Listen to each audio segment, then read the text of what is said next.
उत्तर प्रदेश सहित 5 राज्यों में चुनाव की डुगडुगी बज चुकी है।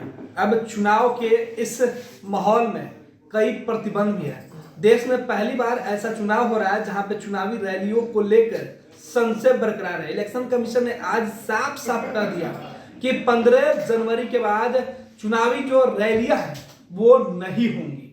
इन सबके बीच चुनाव में किस तरीके से नेता कार्यकर्ताओं के बीच पहुंचेंगे, वोटरों के डोर टू डोर कैंपेन करेंगे, इसे लेकर कई प्रकार की गाइडलाइन जारी की गई है।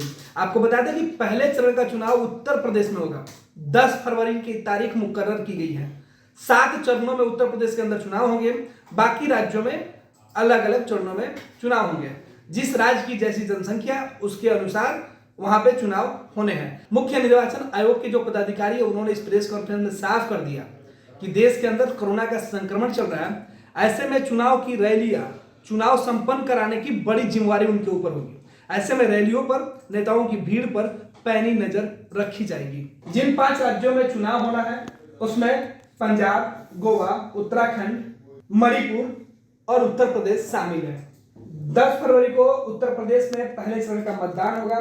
दूसरे फेज का चुनाव 14 फरवरी को रखा गया है। तीसरे फेज 20 फरवरी, चौथा फेज 23 फरवरी, पांचवा 27 फरवरी, छठा 3 मार्च, 7वां 7 मार्च को। वहीं पंजाब, उत्तराखंड और गोवा में 14 फरवरी को एक ही चरण में वोटिंग होगी।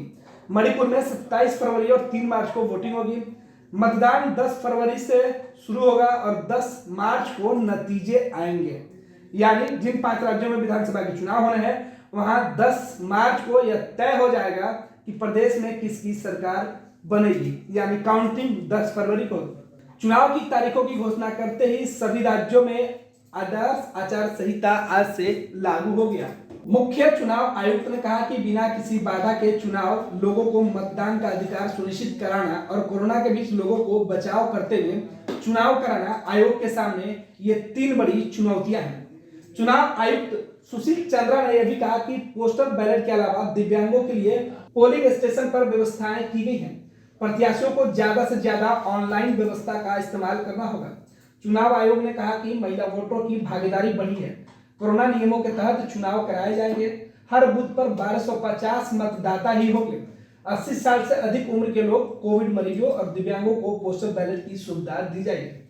चुनाव आयुक्त ने कहा कि बढ़ते ओमिक्रॉन वेरिएंट के खतरे को देखते हुए भी स्वास्थ्य सचिव, विशेषज्ञों और सरकार के साथ कई बैठकें की गई है। चुनाव में महिलाओं की भागीदारी को बढ़ाना है। उत्तर प्रदेश, गोवा समेत अन्य राज्यों में इसे बढ़ाना है। 5 राज्यों में कुल 18.34 करोड़ वोटर शामिल होने वाले हैं इस विधानसभा चुनाव में। The commission has decided that no road show, padayatra, cycle, bike vehicle rally and procession shall be allowed till 15th January 2022. Commission shall subsequently review the situation and issue further instructions accordingly. So up to 15th of January, because the situation is dynamic, it is not static. No road show, no padayatra, no cycle, bike or vehicle rally and any procession.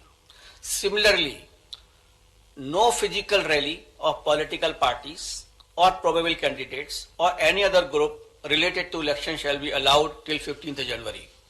Commission shall subsequently review the situation considering the situation of the pandemic and issue further instructions accordingly.